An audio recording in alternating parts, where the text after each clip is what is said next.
যা আছে সবাই এমন ভাবের আলপনা দিব, এরপরে হরির নাম লুট গাইব, এরপরে আমরা অনেক জাতের মাছ আনাম, মাছ আইনে আমরা রান্না করে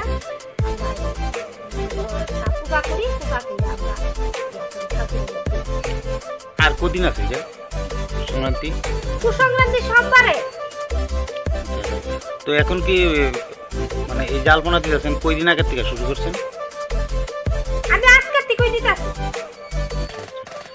তো এইটা কি মানে আপনারা যে এই যে পৌষ সংক্রান্তিরা এরা মানে এলাকার তো সবাই আলপনা দেয় না? আপনারা সবাই মনে করো মুসলমান বাদে সবাই আমরা এমন আলপনা দিই।